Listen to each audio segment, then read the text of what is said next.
gmail.com।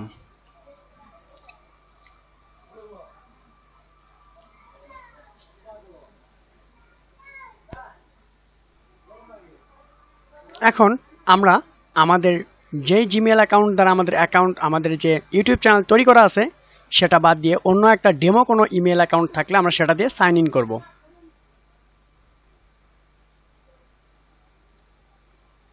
আমি একটা demo email account দিয়ে আমি সাইন ইন করতেছি।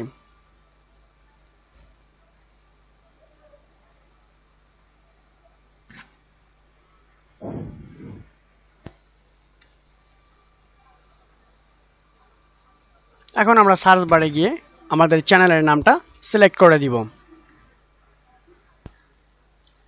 দেওয়ার পরে দেখতে পারতেছেন আমার চ্যানেল যে ভিডিওগুলো আছে সেগুলো শো করতেছে। তো আমি চ্যানেলের উপরে ক্লিক করে দিব।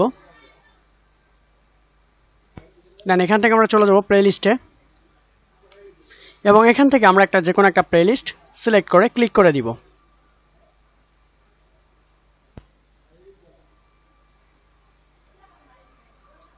দেখতে পারতেছেন আমার প্লেলিস্টের ভিডিওগুলো অলরেডি প্লে হয়ে গেছে।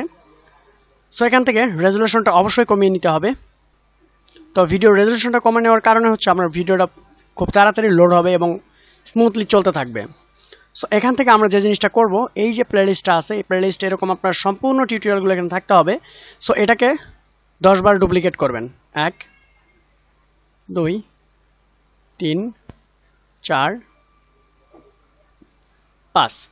জাস্ট এভাবে আপনি আপনার যে ফার্স্ট যেটা করবেন সেটাতে 10 বার ডুপ্লিকেট করে নেবেন। ডুপ্লিকেট করে নেওয়ার পরে এরকম অবশ্যই রিফ্রেশ করতে হবে, কেননা আপনার এগুলো আটকে যাওয়ার আগে আপনাকে রিফ্রেশ করে চেক করে নিতে হবে সবকিছু